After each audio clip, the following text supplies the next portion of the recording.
time again for another pickup video with Willie. Well, this week I was up in Lebanon, Indiana. Found a really cool game store up there called the Game Depot. Smaller store, but there's a lot of neat stuff in there. I did pick up a few things there, mainly from my Atari 8-bit system. A really friendly guy. His name is Mike. Really nice guy. If you're in the Lebanon, Indiana area, I highly recommend checking his store out. It's pretty easy to find. It's right off the main interstate, heading up to Chicago. I think it was Interstate 65 or something like that. I can't remember exactly, but it's really easy to find. Anyway, also, while I was in Indiana, I went down to Indianapolis, and I went to one of my favorite stores there called The Exchange. This one's in Broad Ripple. It's on the northeastern side of Indianapolis. There's actually two of them in Indy. This one is more towards the downtown area of Indy. There's another one out by Interstate 465, right off of it, which is a good store also, but the one I like the best is in Broad Ripple. A lot of neat stuff in there. One of the things I picked up there was one of those Terminator reaction figures. I thought it was pretty cool. But they have a lot of neat stuff in there, like games and comics and movies, vintage toys, all kinds of cool stuff. You really need to check the store out if you're ever in Indianapolis. But let's get on to some pickups here. First thing I got a hold of is my pal from the 2600 Game by Game podcast, Ferg, sent me some cool stuff. We've been talking off and on, and I asked him to make me some of his homemade pumpernickel loaf bread. Awesome! I love pumpernickel bread. Of course, Ferg being a baker by trade, I know this is going to taste freaking awesome. Homemade pumpernickel. Oh yeah! He also sent me two boxes of my favorite cereal that I can't find. Queesp. Yeah! I like the little alien guy up there. He's cool. Cool comics on the back. This was the cereal I ate a lot growing up, watching Saturday morning cartoons. I've always liked this cereal. So I'm stoked to have this. So you know what I'll be eating for breakfast in the morning? My Queesp. Watch that. I'll eat that. I'll probably watch some Star Wars Rebels. He also sent me, now this is cool. I didn't know they made this. It's candy, but it's made by Leon, and it's absinthe candy. The Green Fairy. Awesome! I'm looking forward to trying this out.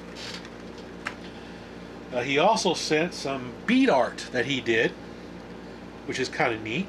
He sent me some Dig Dug characters. Got the Pookie, little guy.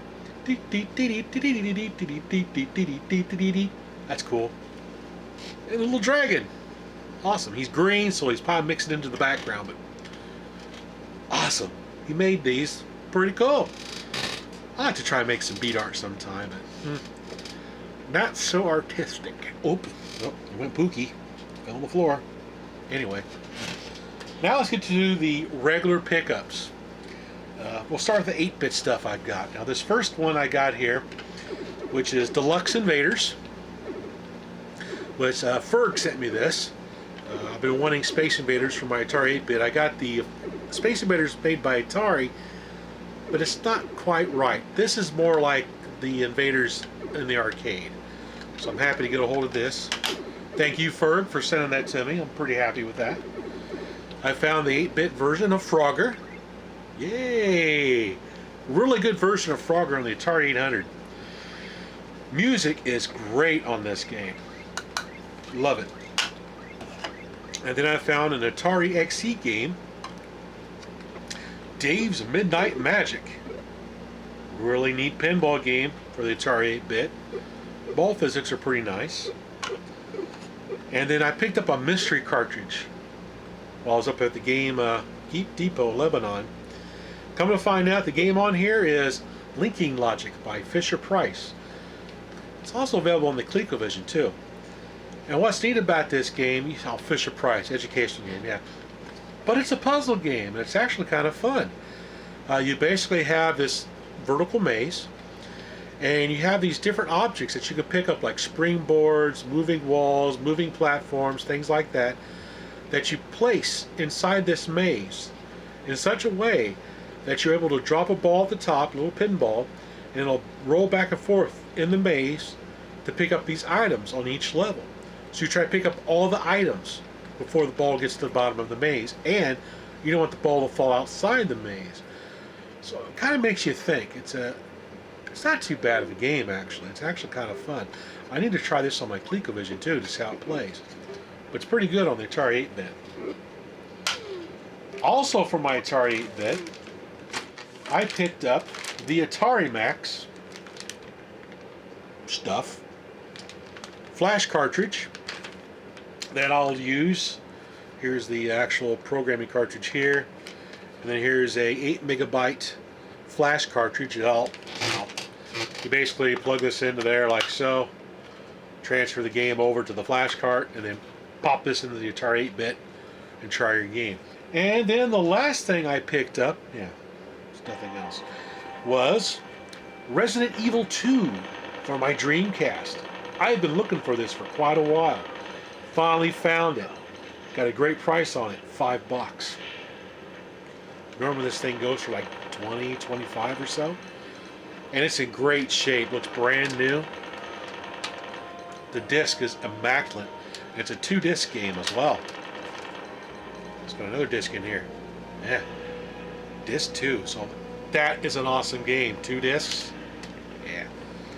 I like Resident Evil 2. So I'm looking forward to trying this, playing this more on my Dreamcast. Anyway, that's all the pickups for this week. In about 6 weeks, Game On Expo will be going on. I'll be out there. I'll help my buddy John with different things of the show. And out there with my buddy Mike for Retro Magazine, try to help him out some.